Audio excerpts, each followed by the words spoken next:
Hello beautiful mummy and any parents. तो मेरा free writing skill का है तीसरा भाग है, तीसरा पार्ट है। इसमें मैं आपको बताऊंगी कि तीसरे दिन आपको बच्चों को क्या सिखाना है। बच्चों को अगर आपको स्क्रबल अच्छे से आने लगा है, स्क्रबल करना आने लगा है अच्छे से, तो तीसरे दिन आपको क्या सिखाना है। इसके बाद जो भी आज मैं सिखाऊंगी आप सबको, इसके बाद आपका बच्चा प्रॉपर रूप से रेडी हो जाएगा लिखने के लिए। उसे आप पेंसिल और कॉपी दे सकते हैं, प्रॉपर रूप से लिखने के लिए रेडी हो जाएगा।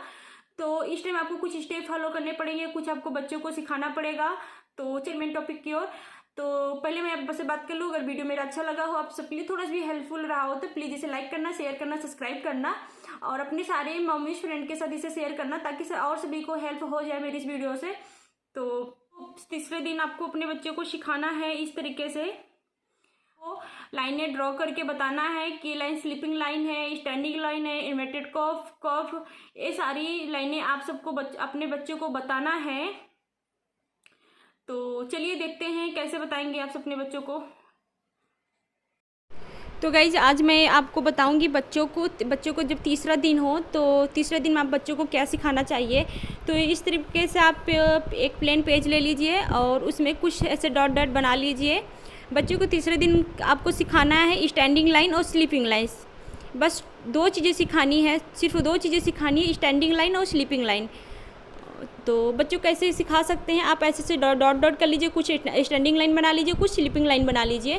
फिर उसके बाद बच्चे को बोलिए कि ये यहाँ से शुरू करके यहाँ से शुरू करना, यहाँ से एंड करना। क्योंकि स्क्रबल कंट्रोल आने लगा है तो वो समझ जाएगा कि हमको यहाँ से शुरू करना है, यहाँ से एंड करना है। अगर बच्चा फिर भी नहीं समझ रहा है, तो बच्चा अगर फिर भी नहीं समझ रहा है कि ऊपर नीचे करने का डर है, तो आप एक बाउंडेशन ऐसे दे दीजिए कि ऐसे बाउंडेशन दे दीजिएगा। फिर उसके बाद बच्चे से बोलिएगा कि यहाँ से शुरू करना, यहाँ एंड करना है। ये है स्टैंडिंग लाइन, इसे बोलते हैं स्टैंडिंग लाइन। जो ऊपर से नीचे आती है, नीचे से ऊपर जाएगी, जो एक रेखा खींची जाएगी, वो है स्टैंडिंग लाइन। बोल बोल के आप बच्चे से बोलिए, एक बार आप करके बच्चों को दिखा दीजिए, उसे बोलिए कि ये है स्टैंडिंग लाइन।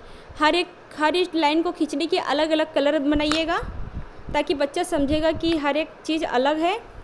ये है स्टैंडिंग लाइन। फिर बच्चे को बोलिए कि ये भी है सेम, सेम फिर बच्चे को दीजिए दोबारा बनाने को कि ये है स्टैंडिंग लाइन। हर बार बच्चे को बोलना कि ये है स्टैंडिंग लाइन। बच्चे से भी बोलवाइए कि ये है स्टैंडिंग लाइन। सेकेंड बार भी ऐसे बोलना कि ये है स्टैंडिंग लाइन। इससे क्या होगा कि बच्चे को, और इसकी बहुत सारी, मैं तो 4 बना रखी हूँ, आप बहुत सारा बना के दीजिएगा बच्चे को। इससे बच्चे को प्रैक्टिस भी हो जाएगा और बच्चों को याद भी हो जाएगा कि ये स्टैंडिंग लाइन है। ये हो गया। फिर सेकेंड आपको सिखाना है स्लीपिंग लाइन। स्लीपिंग लाइन बच्चे को आप स्लीपिंग लाइन को भी ऐसे डॉट डॉट बना लीजिएगा। फिर उसके बाद बच्चे को बोलिए कि आपको यहाँ से शुरू करना है, यहाँ एंड करना है। ये है स्लीपिंग लाइन। इस तरीके से आप सिखा सकते हैं बच्चों को। फिर इसको बोलकर ही सेम बोल के आपको बताना है कि ये है स्लीपिंग लाइन। गाइस ये दोनों चीज़ बच्चों को आने लगे, तो बच्चों को आप सिर्फ स्लीपिंग और स्टैंडिंग और स्लीपिंग लाइन की प्रैक्टिस 3 दिन तक कराइए, 3 से 4 दिन तक कराइए, जब तक बच्चों को आपको अच्छे से आने लगे। क्योंकि ये बेस है, लिखने का ये बेस है, तो इसे जब तक अच्छे से आने ना लगे तब तक बच्चों से प्रैक्टिस करवाते रहिए। जब बच्चों के अच्छे से स्टैंडिंग और स्लीपिंग लाइन बहुत ही अच्छे से पता हो जाए, आने लगे, तो इससे ही रिलेटेड, इससे बनने वाले कुछ वर्ड दे दीजिए। जैसे मैं ली हूँ EFILT। आपको सिर्फ स्टैंडिंग और स्लीपिंग लाइन से बनने वाले ही वर्ड लेना है यहाँ पे। तो इससे बच्चे को आसानी होगी कि क्योंकि बच्चा इससे पहले सीख रखा है स्टैंडिंग लाइन, स्लीपिंग लाइन, तो बच्चों को आसानी होगा सीखना कि ये मतलब कि किससे बनेगा, स्लीपिंग लाइन से बनेगा कि स्टैंडिंग लाइन से बनेगा। तो आपको बच्चों को यहाँ सिखाना है। जैसे ये है ई बनाना है, तो बोलिए बच्चों को कि ये क्या है। पहले बच्चे से पूछिए कि ये क्या है। पहले आप बच्चे से पूछिए ये क्या है, ये लाइनें क्या है, ये लाइनें क्या है। अगर बच्चा आपको बताया कि स्टैंडिंग लाइन है, तो बच्चे से बोलिए जब स्टैंडिंग लाइन है तो स्टैंडिंग लाइन कैसे ड्रॉ होगी। तो बच्चे को अगर पता होगा, आप बच्चों को अच्छे से बता रखे हैं, तो बच्चा ऐसे खींच देगा। ये है स्टैंडिंग लाइन। तो फिर आप बताइए, एक बच्चे से पूछिए कि ये कौन सी लाइन है, ये कौन सी लाइन है। तो फिर बच्चा बताएगा कि ये, बच्चे को अगर पता होगा बच्चा बताएगा कि ये स्लीपिंग लाइन है। जब बच्चा स्लीपिंग लाइन बता रहा है, स्लीपिंग लाइन बताए तो आप बोलिए कि इस पर ड्रॉ कर दीजिए, तो आप स्लीपिंग लाइन बना दीजिए। तो हर एक लाइन के लिए आप अलग अलग कलर यूज करिएगा, जिससे बच्चों को पता चले कि ये सब अलग अलग हैं। तो बच्चों को अगर ये पता है कि स्लीपिंग लाइन है तो बोल दीजिए तीनों क्या है। बच्चा बताएगा कि तीनों स्लीपिंग लाइन है, तो बच्चे को बोलिए स्लीपिंग लाइन है तो स्लीपिंग लाइन बना दो आप, तो बच्चा उसके ऊपर ही बना देगा स्लीपिंग लाइन। यस,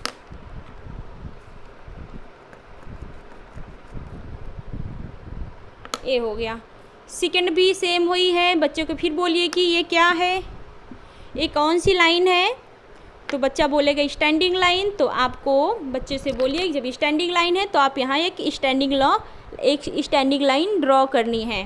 ये हो गया स्टैंडिंग लाइन। फिर बच्चे से पूछिए ये कौन सी लाइनें हैं, फिर बच्चा बोलेगा कि ये सारी बातों के ऐसा नहीं कि ये मतलब बोरिंग से लगेगा। बच्चे को बोल बोल के सिखाना है, हर एक बात को रिपीट करके सिखाना है, क्योंकि बच्चा अभी छोटा है, भूलने का भी डर है। जितने वो बोलेगा उतने उसके माइंड में जाके बैठेगा, तो इस बात को ध्यान रखिएगा। उसके साथ आपको भी प्रैक्टिस करनी पड़ेगी, आपको भी बोलना पड़ेगा। ऐसा नहीं कि बच्चा ही करेगा, बच्चा अपने मन से कुछ भी नहीं करना, अभी बच्चे को आपको सिखाना है। तो बच्चा अगर बोला कि ये स्लीपिंग लाइन है तो उसे बोलिए कि इस पर एक को स्लीपिंग लाइन बना दो। तो सेम बच्चा इस पर स्लीपिंग लाइन ड्रॉ कर देगा।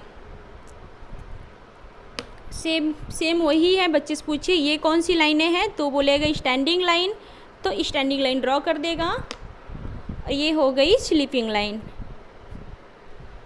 यस, इसी तरीके से आप अपने बच्चों को सिखा दीजिए। स्लीपिंग लाइन, स्टैंडिंग लाइन जब बच्चे को पता हो जाएगी तो बच्चा देखते मान पहचान लेगा। उसे बिल्कुल भी आपको बताने की ज़रूरत नहीं पड़ेगी। फिर भी बच्चा भूल रहा है, उसे कम समझ में आ रहा है, तो आप उस तरीके से आप उसे अच्छे से समझा दीजिए। तो ये सारे अगर बच्चों को पता होगा तो ये सारे ईजिली से आसानी से इसे कर लेगा। तरीके से डॉट डॉट बना दीजिए। फिर उसके बाद दो सारे मतलब पेपर में एक EFILT पूरा डॉट डॉट बना दीजिए। फिर बच्चे को बोलिए कि इसके ऊपर लाइनें ड्रॉ करनी है, कौन सी लाइन क्या है बोल बोल के ड्रॉ करनी है।